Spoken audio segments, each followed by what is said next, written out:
One of the things that always is a challenge is preparing for a long trip.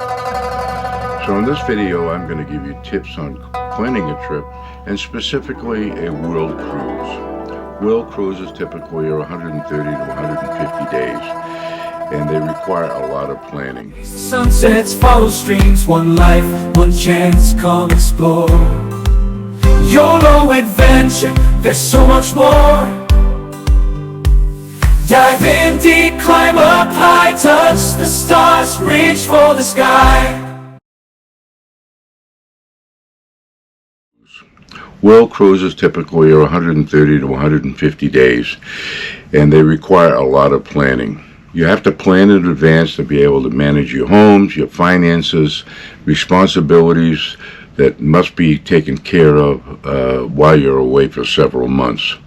So here's how we did it when we started to plan for our world cruise. First of all, the biggest thing obviously is your home. There are many professional house sitters, there are managers of homes, or you can use a trusted friend or family member to check in your homes, water your plants if necessary, and make arrangements to collect your mail and ensure security of your home.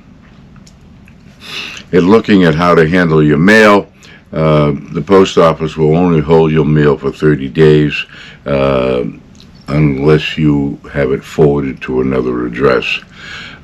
If you have a good neighbor, you can have the neighbor collect the mail for you and just put it in the bin. And if you use the USPS.com system of informed delivery, you can get an email each and every day of every piece of mail that you receive. It's scanned by the post office, and you can see the envelope, and if there's something that's reasonably important, then whoever's collecting your mail can open it, scan it, and send it to you. There are property management service companies that oversees the maintenance and landscaping and necessary repairs that must be done while you're away. And of course, in today's society, we have smart home technology. We have security cameras, smart thermostats, automated lighting, generator service, so we can monitor pretty much what's going on at our home. The other challenge, obviously, is bills and finances. Also, if you're using technology correctly, then there is the ability to set up automatic payments of most of your bills for your utilities, mortgages, credit cards, insurance, and so on. Make sure that you go on each and every website of those services that you use and have them do paperless correspondence and electronic correspondence, so you'll get notices. Besides getting them in the mail, if you do, that you'll get them electronically. Obviously, if you are a high net worth individual and you're watching your finances and so on, you have your financial planners and your brokerage firm accounts where they can keep you updated either by email or by phone calls. There are mail forwarding services and virtual mail services, and you can look at those to maybe collect your mail. Some services are available where they'll collect your mail once a week or every other week, and then they'll put it in a Federal Express envelope and forward it on to where you are. If you're on a cruise, that becomes a little more difficult and challenging, so I would recommend that you get a friend or a neighbor to collect your mail and then use the USPS.com service. A big challenge, especially in certain countries, is your prescriptions and your health care. When you're on a 130 to 150 day cruise, you really have to do good planning to make sure that you have enough medications for your trip, because sometimes many of them are not available. You can check with your health care insurance provider to see how you go about getting extra pills and medications to last your whole trip. Some countries, especially countries like Japan, if you are entering Japan, they only allow you to have 30 days worth of supply of pills. If you are entering Japan as your first destination, then you'd have to apply for a license to have more than 30 days medications. If you're boarding the ship somewhere other than Japan or some other countries that have those requirements, once you're on the ship, you don't have to worry about it. The ship doesn't care how many pills you have. There's also telemedicine services, and of course your doctor may require, or you may ask them to do televisits, which you can certainly do through the internet on the ship. I also recommend travel and health insurance policies. There are various levels. Allianz is one, and it's a comprehensive policy. If you have something that you may want to be covered wholly for, there's a travel insurance policies that are available that will give you terrific coverage and emergency airlifting and airfare and so on in case you have to return to home unexpectedly. On most ships, and certainly the newer ones, communications and Wi-Fi is much better than it used to be. Ships now are more and more moving to Starlink, which has very high-speed, fast service. Some of these Wi-Fi packages are included with your World Cruise tour package with a high-speed internet, and you can stay connected with emails, video calls, messaging apps, and so on. You may plan for your family every Saturday or every Sunday night to have a video call and sort of update them personally on what's going on. I would suggest you get a number of applications that allow you to do Wi-Fi calling. The most popular one is WhatsApp. And WhatsApp gives you the ability to text, to talk on an encrypted basis, and using the Wi-Fi in the boat you can make phone calls for free and make sure that your phone or your computer is Wi-Fi calling enabled. In some instances, your car is an asset that you need to protect, and normally you wouldn't go to the port where you're leaving from and leave your car. It gets very expensive, but I would find if you don't have a home garage someplace to have your car storage, and then arrange for transportation upon your return to be able to pick up the car. One of the biggest fears that travelers have is lost luggage. Where is my luggage? Well, I found that the best thing to do, and everybody is really gravitating to it, is to use the Apple AirTags. And these AirTags are battery operated. You put them in your suitcase in a little compartment in the suitcase or hidden somewhere in your suitcase, and then you link them up to your iPhone, and then wherever your luggage is in the world, if somebody passes by it with an iPhone, it will then alert you of where it is. So if your luggage is getting lost in an airport, you can actually pinpoint to the exact place where that piece of luggage is. One of the key things, obviously, in a long trip is packing. Packing is problematic for a number of reasons. First of all, you're going to be gone for 4 to 5 months, and you're going to be in various climates. You'll be in areas that are 20 or 30 degrees Fahrenheit, and you'll be in areas that will be over 90 degrees in Fahrenheit. So paying attention to your packing is very, very important. The first thing is don't overpack. I've seen a lot of people who said, I just brought too many clothes. On most world cruises, laundry service is included. If you have laundry service, then the number of pieces you have to take can be much more limited. Most people take more clothes than they really need. It's simpler with less luggage. On the cruise that we are on World Cruises, the cruise line offers to send 2 suitcases per piece ahead by Federal Express or some other delivery service, because you have so many clothes for the different climates that it would really be very difficult to take them with you as you're flying to the destination for embarkation or debarkation. As I said, laundry on board is very, very efficient, and on Silver Sea, which we are on, they provide excellent services. Keep in mind that the best way to pack and plan is to plan to be light layers. Light layers of clothing give you the opportunity to mix and match, number one, and number two, with layers you can adapt to the various climates that you're visiting. The various conditions vary even sometimes during the day, so it's convenient to remove layers as it warms up or add layers as it gets cooler. Formal wear is always a question on cruises. Many people like to bring a tuxedo and be formal. I found that it's just as good to have a dark suit and a white shirt and a bow tie, and that covers both the need to have a suit as well as to have something that looks a little more formal for the formal evenings. If you're on an exhibition cruise, which is very informal, then formal clothing certainly is not needed. I would pay attention to the dress codes according to the cruise line you're using. Check online what their dress codes are.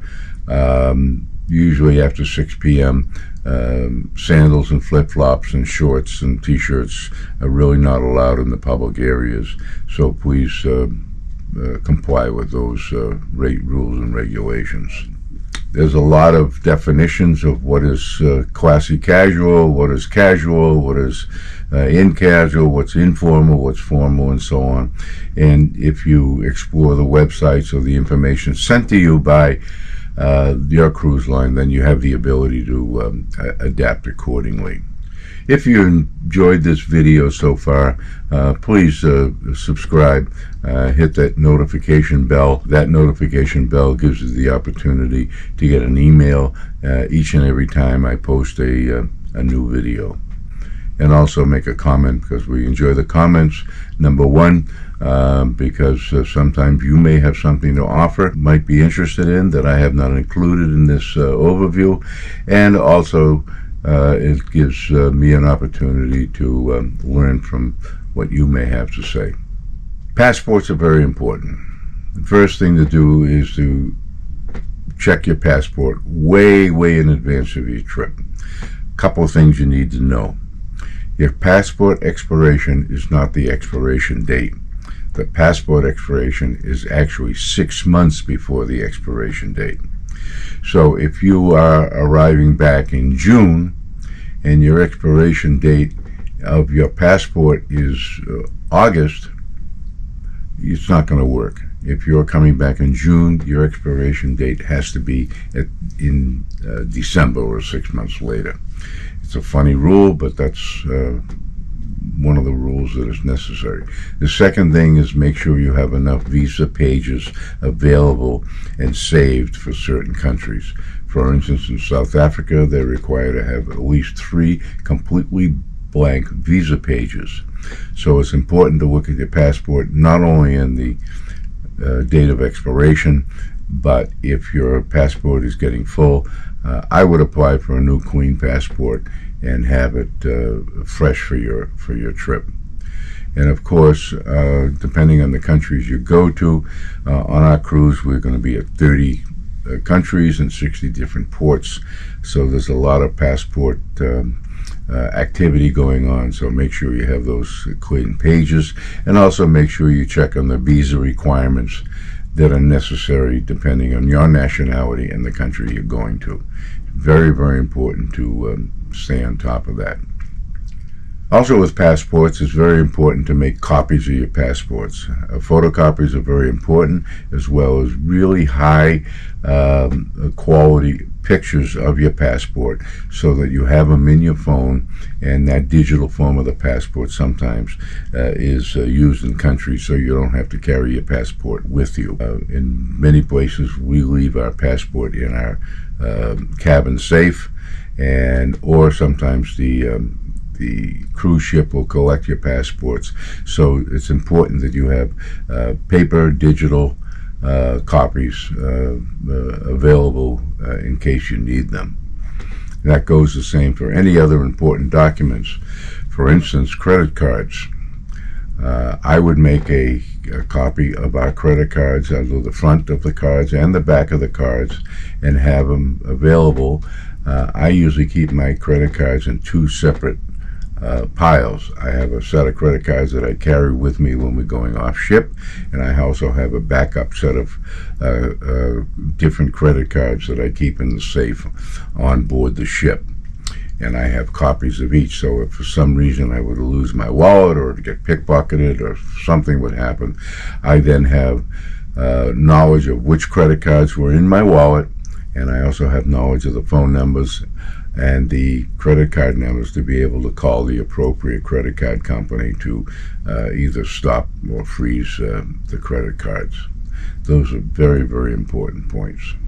Along with the electronic things that you have and the apps that you keep in your phone, many countries use Uber, but also many countries, especially in Asia, have different things called Grab, and get all these apps downloaded into your phone, registered, logged on with your passwords and so on, so when you go on your trip you're ready to use these apps.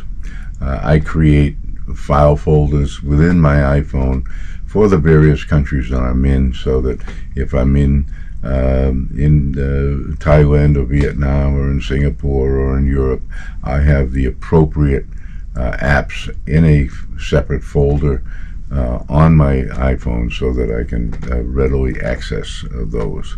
Also, it's very helpful to have apps that use restaurant reservations.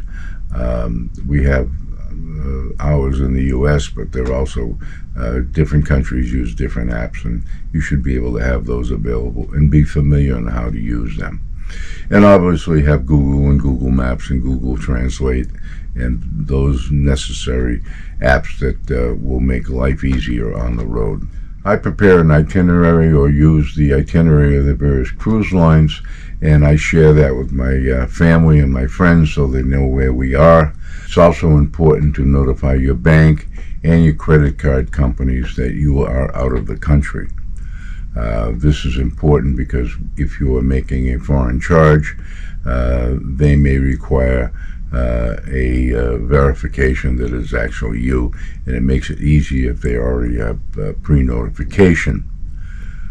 Also, you'll notice that many of the websites that you normally use do not accept logins from out of country, and you can get around this by creating a VPN. I use ExpressVPN, and what the VPN is, it gives you a IP address for your phone, which allows you, first of all, anonymity, also allows you extra security, and you can then access things such as Netflix and other sites that may have restrictions in certain countries, and you can go around that. One of the most important things that you have to do is make sure that your will is in order. You never know what happens when you're out of the country. And also give a trusted family member a power of attorney if needed, and that's your own personal use, but I would check with your lawyers or your advisor on what you think is really necessary. Also, if you are an avid reader and you want to download some ebooks or other entertainment things that you can put on your computer, it's much better to do that from your home, where you have high-speed internet and you have the time to organize it, and so when you're on your trip then you have access to that kind of entertainment. And of course, the most important thing is in your planning is to get it all done early. Get it done early, get it done correctly, and then as time is approaching for your departure, that you review what you have done, make sure that everything is up to date since you originally created all this information, and most importantly, take that burden of all that organization off your shoulders, so when it's time to depart, you have the ability to know it's all there and go on your trip and enjoy your vacation. I hope this video has been helpful. I hope if you have not already subscribed, you do so. Please give us a thumbs up and make a comment and a question, and I look at all my questions and comments, and I will certainly respond as quickly as I possibly can. Yoloadventure. Thank you for watching. Please subscribe, hit that notification bell, and give us a thumbs up, and we'll see you in the next video. Yoloadventure. There's so much more.